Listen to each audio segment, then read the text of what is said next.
যে কোনো দেব উপাসক সকলেরই কর্তব্য একাদশী ব্রত পালন করা। দুর্লভ মানব জীবন লাভ করেও এই ব্রত অনুষ্ঠান না করলে বহু দুঃখ কষ্টে 84 লক্ষ জনই ভ্রমণ করতে হয়।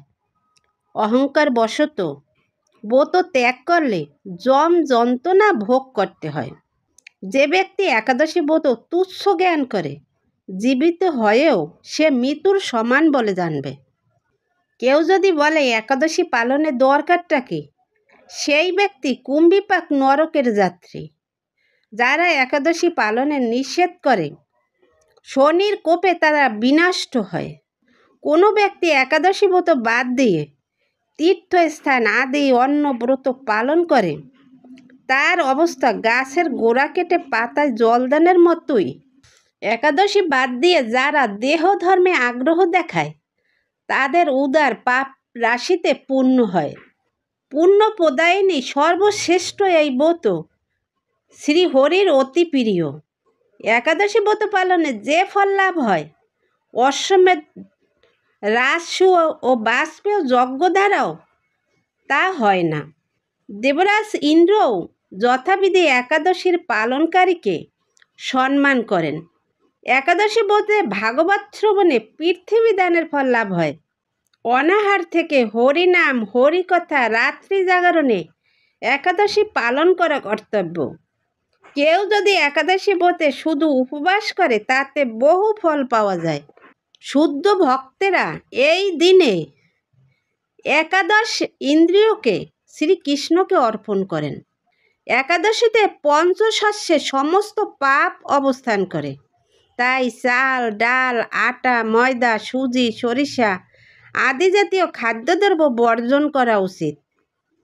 নির্জলা উপবাসে অসমর্থ ব্যক্তি জল দুধ ফল মূল এমনকি আলু পেঁপে কলা ঘিয়ে বাদাম তেলে অথবা সূর্যমুখী তেলে রান্না অনুকল্প প্রসাদ রূপে গ্রহণ করতে পারেন।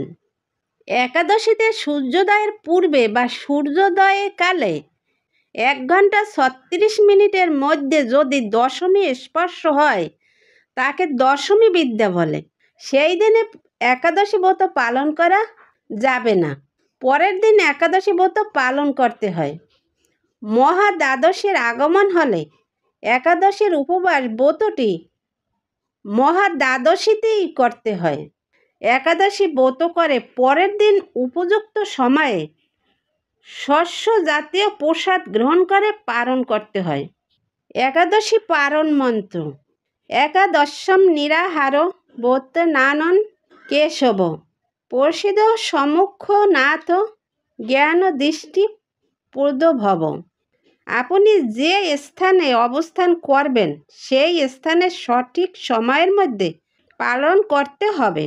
শাস্ত্রবিধি না মেনে নিজের মন গড়া ব্রত করলে কোনো ফল লাভ হয় না। কোনো কারণবশত যদি কখনো একাদশী ভঙ্গ হয়ে যায় তবে ক্ষমা ভিক্ষা করে পুনরায় ব্রত পালন করতে হয়। একাদশীর দিনে খুব ভোরে ঘুম থেকে উঠে জল স্পর্শ করে 3 বার গঙ্গা গঙ্গা বলে স্নান করবে। তিলক পরিধান করে শ্রীহরির মঙ্গল আরতিতে অংশগ্রহণ করতে হয়। শ্রীহরি পাদপদ্মে প্রার্থনা করতে হয়, হে কৃষ্ণ, আজ যেন এই মঙ্গলময় পবিত্র একাদশী সুন্দরভাবে পালন করতে পারি, আপনি আমাকে কৃপা করুন। এইভাবে ভগবান বিষ্ণুর কাছে প্রার্থনা করতে হয়। একাদশীর দিনে গায়ে তেল মাখা সাবান মাখা পরনিন্দা পরচর্চা মিথ্যা ভাষণ ক্রোধ দিবানিদ্রা সাংসারিক আলাপ আদি বর্জন করতে হবে। হরির পূজা গীতা ভাগবত পাঠ আলোচনায় বেশি সময় অতিবাহিত করতে হবে। বৎসরে 24টি একাদশী পালন করতে হয়।